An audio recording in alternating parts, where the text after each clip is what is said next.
bazala bamzitho, welcome to Umkosi noMagatsheni. I am uMagatsheni, umkosi wethu namhlanje bazala bamzitho. It's about uMakhumalo Mseleku no Musa Mseleku bazala bami. So I guess i-production thanks ma ibonile ukuthi you know what ngcono bagcine nge-episode kaMakhumalo because episode kaMakhumalo is a lot of tea. This is the hardest tea that esike sayithola on Uthando Nesithembu Uncut the whole season. You understand? So I know uMangwabi didn't give us nothing. Umacela asinika next. Obviously mayeni sitholele athi la kavuyo novuyo ma respond. But this one I think lizoshisa ukudlula wonke amathi. So guys, sebavezile i-trailer or the clip of what we should expect on the next episode of Uthando Nesithembu Uncut, ne?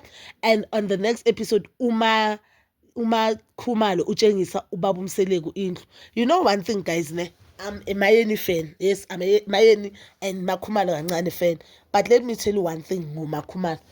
Akekho umuntu oseve ubaba uMseleku njengoMakhumalo. Njengoba ubaba uMseleku athi useve uMaqele. Akekho umuntu oseve ubaba uMseleku njengoMakhumalo. If ubona that part, there's a part mabangena endlini athi ithi ngitshengise umuzi wakho. That is irrespect. Akekho umfazi futhi kaMseleku ohlonipha uMseleku njengoMakhumalo. Uthi baba ithi ngitshengise umuzi wakho. That means she shows Umseleku, I do appreciate you.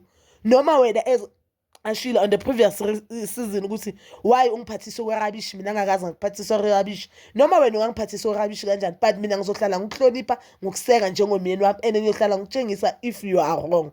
You understand? That is my opinion, guys. I feel like uMakhumalo is one of the best. She's the best wife. Ubaba uMseleku kuyayithatha. Yes, uMacele is supportive, but supportive baMacele bahamba with terms and conditions. But uMakhumalo hlala support ubaba uMseleku. And uhlala hlele eceleni kaMseleku. And I'm respect. I don't know what I love about uMakhumalo. uMakhumalo am respect uMseleku. Uyamrespect uMseleku. Cabanga kuba bonke amakhosikazi basivezile izindlu. Okay, Macele I heard the allegations ukuthi naye sakawutholile umuzi wakhe. Ngilinde the next season of Uthando Nesithembu sizobona ukuthi yena uthini. But I've never heard Mangwabi athi kuba uMseleku ngiyabonga umuzi. Noma ngabe yena afika ngathi lo muzi wengane but kuthi nje ubaba uMseleku akakhele lezo ingane zakhe umuzi ekubeni bezinazo umuzi eMzumbe.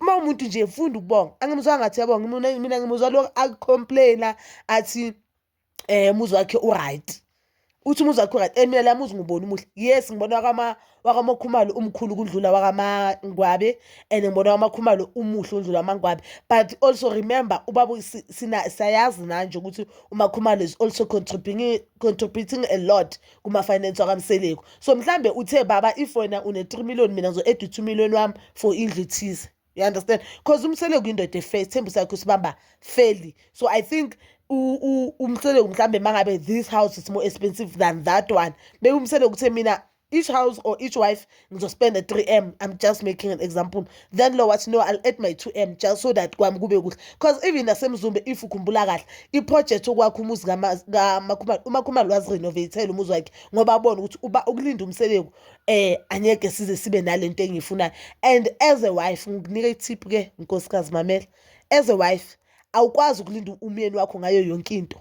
Umyeni wakho bakunike thufa ukuthi nawe uye phambili because if uzolinda umyeni wakho ngayo yonke into that means ukhona ezinye izinto engeke nazo as unkosikazi and you won't be happy because thina futhi angathi abantu besimame bathanda ubukhazikhazi. So indoda yakho if you can afford ismeg indoda yakho mayikuthengele nje mayikunika imali egedlela athi mama nayi 1000 add the other thing the other amount then uthenge igedlela elifuna wo makathi indoda yakho mina ngizokwakhela u10 room and you want the 15 room and akamind ucwalisela so that you can be happy. Remember umuzi wakho ifana ngathi indawo yakho yokuthula. You understand? Indawo yakho yokuthula indawo yakho yokuphola. So kumele umuzi wakho kube yinto eyithandayo because indawo yakho la khona futhi noma ubuya noma kukuphi kula yophumulela khona. You understand? So I feel like uMakhumalo is one wife who appreciates umuzi kaMseleku and is one wife otshengisa umuzi kaMseleku respects to a core. But bazala bami, you can comment down below your thoughts and please don't forget to like, subscribe, share and hit that notification button. Nginithanda ukuya nokubuya.